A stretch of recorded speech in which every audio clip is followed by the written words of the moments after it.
Welcome to Absolutely Obsolete, and today I have a great video. Now, I wasn't planning on doing a video today, but today's news kind of forced my hand. So, Nintendo have had a huge leak. Their little legacy consoles like the N64, the Wii, and the GameCube have all kind of been leaked. So all the information, all the schematics to do with those consoles, the internals, the parts, the software, have all been leaked onto the internet. So we've got stuff like the N64 and GameCube and Wii source code, diagrams and date sheets for every component, documents describing future planning implementation, full Wii planning documents, and potentially a couple of demos, one called Cornflake and some from Space World. Now that's pretty interesting because if it's a Space World one, then there's a 128-bit Mario demo where he's running around a large globe. Now that'd be pretty interesting to see him play. So hopefully somebody can dump these onto some these ROMs onto some carts, because I'd love to buy one. Then I can have all the Space World demos for the N64 on cart. How cool would that be? With a custom stick, of course. I can see that happening. But really, what does it mean? The N64 and the GameCube and the Wii, all this information being put out there. Well, I think all these knockoff console makers at first will seize this. They will seize this with open arms. This is like a golden platter of information, and now it's out there. They can use it. So I think we're going to see a large surge of fake consoles for the N64, GameCube, and the Wii. Maybe even emergence of the two, because the Wii did have GameCube components in it, so you could play GameCube on the Wii. But I'd be more interested to see if they managed to do a decent HDMI N64, because modding one to do that is quite expensive. Now you can buy cables for it as well, but again, they're not cheap.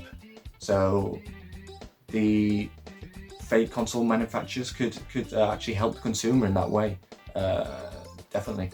Or they could actually force the hand of Nintendo, because they've been holding back a lot of good games on their Switch. The Switch has been out since 2017, so it's starting to get on now. So I always think, why have they not released N64 games in abundance, GameCube games in abundance, and Wii games? Because we've got the Joy-Cons, and they're kind of like Wii remotes anyway, so there's no excuse that they won't work. But now that the illegal console manufacturers and illegal emulating kind of like people have all this information, maybe it'll force Nintendo's hand. So they'll think, right, we've got to get our games on the Switch to stop people falling for this kind of like cheap kind of console trick, like the old ones, where if you've ever looked for certain fake consoles, they've got like the PlayStation Xbox. So it's like a combination of both, like an Xbox looking console with a PlayStation 1 controller. Normally just a NES console, really. And a lot of these things were NES consoles. They were in disguise. They just had loads of NES ROMs kind of dumped onto them, and they had weird kind of hacks which were pretty terrible. But I think all this kind of information being out there, it's going to be great for us in a way, but then bad for Nintendo. They're going to lose money on this. They will lose money on this. But we as a consumer could win, because the Switch will get GameCube games finally, Wii games, and N64 games. So they need to slap them on there now, quick as they can. And we might end up getting a fake HDMI cheap N64. You never know. But people can use this information now for whatever they want.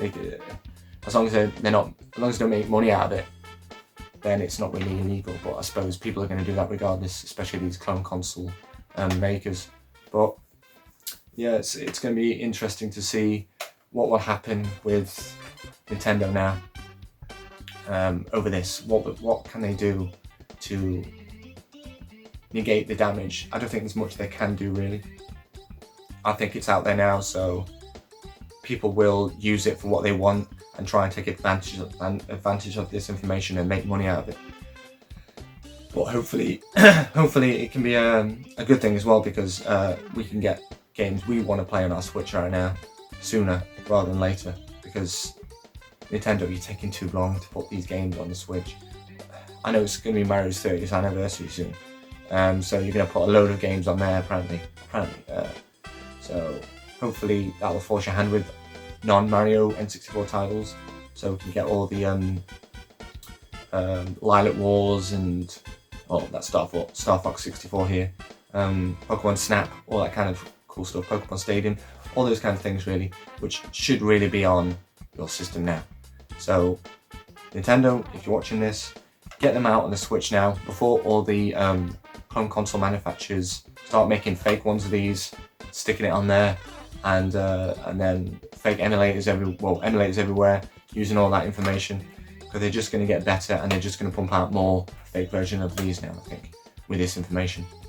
But one thing I can't wait for is hopefully to get some more information on those demos. One piece of interesting information is the fact these documents show where Nintendo wanted to go, so we can understand their kind of mindset of the time of what they wanted to do going forward, because we do know that, say, the 3DS, which used stereoscopic 3D, that was originally used on a small screen for the GameCube for Luigi's Mansion, and then later they used that same technology because it was too expensive back then on the 3DS. So yeah, maybe it'll give us an idea of where the Switch 2 may go, or maybe ideas of future Nintendo consoles, because we do know they like to hold on to these ideas and utilize them at a later date. Definitely. Anyway, it's just a little thought about this whole debacle. So yeah, hope everyone's staying safe, and it's been a weird year this year, 2020. I certainly won't forget it. But yep, keep on playing your consoles, your N64, your GameCube and your Wii, and I guarantee there will be fake ones in abundance soon, and emulators are certainly going to improve in terms of N64 ones as well. So yeah, I suppose we'll just have to see what happens. But yeah, this is a little video just to say my thoughts on this whole thing, and yeah, take it easy guys, and keep on gaming.